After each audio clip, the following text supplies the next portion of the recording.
the two of you are starring in this illustrious romantic film. Obviously, people always say they haven't seen a good romantic film since, and they mention their favorite film.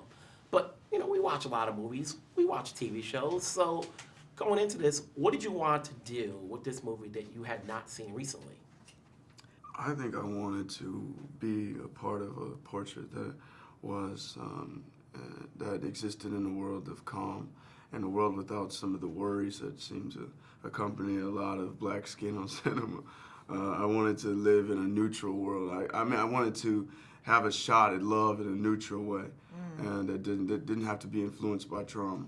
And so I think this was an opportunity to live in that space and come from that space. And you know, I know us calling on our ancestors and stuff evokes certain images, but sometimes our ancestors were just people that were in love like us, you know. And oftentimes I think there's more that's less looked at, and it's more of just always the negative stuff. And so, yeah, I wanted to have an opportunity to breathe and to love, you know.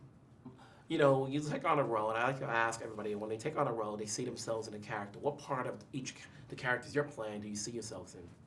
For Mae specifically, her inability to be vulnerable because of what she had experienced in her past, the relationship with her mother, is something that I identify with. I think there sometimes is, I viewed it in the past mistakenly so, that it is weak to be vulnerable. I think it's always expected of women to be that way, and for me, I tend to be more guarded, and it's something that I'm working on.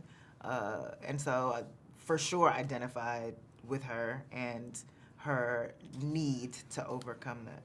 Mm-hmm. Yeah. Yourself, what part of your Mike is you? Yeah, well, Michael's ambition, his ambition to want to see through what he set out to do, and I definitely feel that, and I also feel his like love at first sight type get there, you know, because I am very like, I'm just gonna tell you like, yo, I love you, I don't care, like I don't have to have experienced anything, I love your soul, and he sort of has that in his DNA, and so I felt that, and also his sort of longing for the beauty of things and like wanting to see the beauty of things and interested in lives of people and stories, and like obviously I am. That's why I'm playing characters. Like my love for humanity, I think I feel with him.